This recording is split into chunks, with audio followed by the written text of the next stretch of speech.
right, I'm here at the Fort Lauderdale International Boat Show. Gonna check out this new Gagliotta Lobster 35. Doing my best to get my Italian on there with the pronunciation of the name. But this is a brand new offering here in the United States, and this is actually the first one of its kind here in North America. So we're gonna check this thing out. Absolutely gorgeous boat. Lots to go over, so we're gonna get it started here. As you can see, there's a lot of woodwork throughout this boat. With the note on it, it is all solid teak and mahogany all throughout of it. It's not just a veneer that goes over the surface, so it's all the real deal. Very nice swim platform here. Bear with me as this plane flies over. I'm gonna yell and try to explain the best I can still. So obviously this is gonna be a inboard version versus a outboard, which they are going to offer an outboard version of this as well. This one, as we step on here, I will mention is powered by twin 3-liter Mercury diesel engines, good for about 27 knots cruising, flat out at 34 knots. Economical cruise gets you about 200 miles of range. Absolutely gorgeous boat, as you can see, as we start to step into the rear cockpit area here. The whole engine hatch here is hydraulic controlled, and then, or like electronic rather, so that will pop up that way where we just walked through. And then there is a cool hidden feature in this, which I'll get to in just a second here as we flip around. So there's, again, U-shaped seating area. There is a filler cushion hiding under this little table popped out now. That would fill in there. And then there is a gate that goes across there to partition off that rear. With that gate like that, unfortunately, we cannot open the engine hatch just for safety and how it would get caught up in there in the mechanism. But there is another hidden feature. You can see a couple panels there.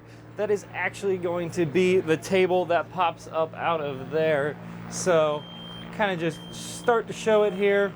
So that would pop up just like such, and you can see there's some wings on top that would fold out and expand the table for that rear cockpit area back there. So we'll get that put away. That is actually a really cool feature. Can't say I've seen anything like that. Down here in this panel, it's just gonna be, all right. That is access to the bilge and some storage down in there at the moment. And then the craftsmanship on this boat is awesome. You can see the full 1/2-inch thick teak there. Like I said, not just the covering, and you can see the work of the hull down in there. Kind of hard to see, but super smooth finish on all the fiberglass.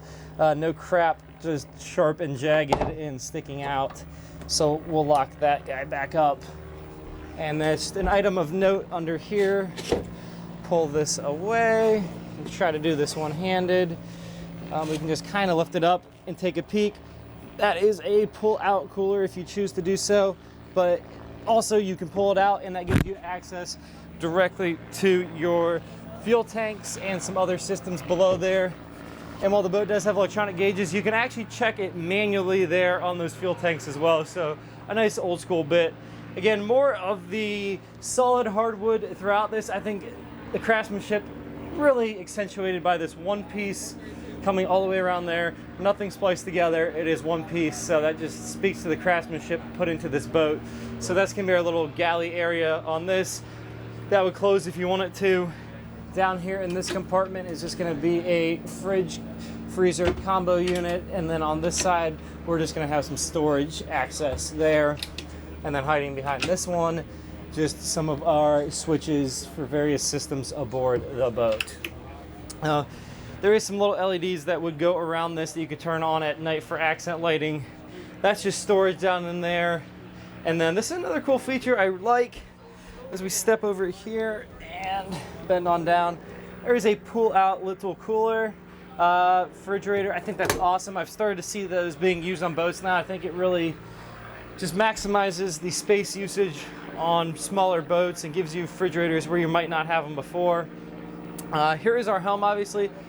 Flip up and flip down bolster. Moves super easy with one hand, doesn't get all wonky.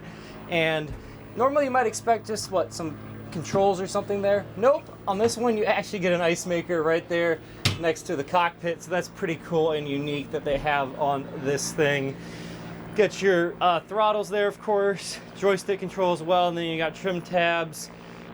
and other trim switches for the engines, as well as a thruster control there. Got some stylish lights built into this stainless steel finish on the dash. Really clean and simple looking, also looking classy at the same time. You even got the engraving of the profile of the boat there. So you got a small Mercruiser engine management screen down there, and then you got your larger Garmin one up here in the dash. All sorts of stuff that you can do with that screen. Just love the finish of this boat they got going around. That wood is gorgeous. And then just the trim, the blue, navy blue trim on the off-white gray seats looks great. We're gonna step down into the cabin real quick on this thing. Not too much to do, as this boat is really focused on being a day boat for entertaining. As we step in here, I'm 6'1". I am having to duck just a little bit as I step in here. I'd say probably 5'8", 5'9". It's probably about the cutoff for headroom down here. That is gonna be the head on this. It is a wet head, so you got your shower nozzle there if you choose to take a shower on board in here. And that's about what we got going on there. They got some storage as well, hiding behind the toilet. V-berth setup there, as one might expect. You can convert that to a table, I believe, if that's what you choose to do there. And then this just opens up a closet space, and there is a hanging bar in there if that's what you choose to do. Carries that similar styling hues that you see in the rest of the boat throughout the cabin down here. And that is just going to be your switch panel for the electrical systems on board the boat. But we will head up this way. And let's see. I'm going to step around. Let's see which gives me the best hold on this thing. Walk up this way here and come along the little side deck and check out the bow area and finish things up. There is what you could use as a grab handle right up here on top to keep you from falling in the water as you walk along the edge. And more of that beautiful wood finish comes up here onto the bow area. Really spacious sun pad, and that's obviously your hatch to the forward cabin. Pretty good sized working area. It's pretty wide up there. Your windlass hangs out right there. It's not tucked away down inside of anything, and just various lockers here that will give us access down to the controls for the windlass, as well as some chain down in there. So we'll just take a look back on the boat here. Navy blue top matches the navy blue sides on this hull. I think the navy color just looks absolutely awesome on pretty much any boat.